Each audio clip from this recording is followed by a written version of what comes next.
Papatak-patak tayo para sa ating ulam sa almusal. Para magaan lang yung ating bulsa.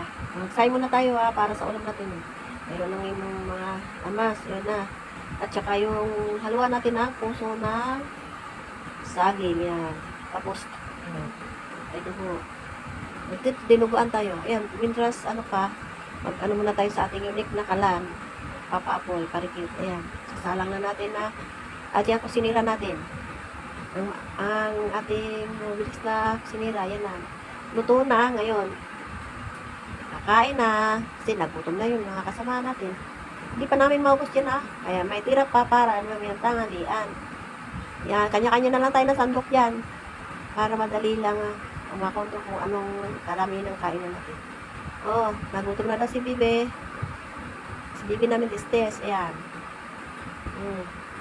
Ito, tuwa pa siya, talong-talong siya kasi sarap daw na ulam niya. Nagugutom na daw siya. Ayan.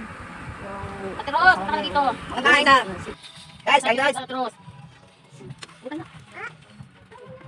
Panunood.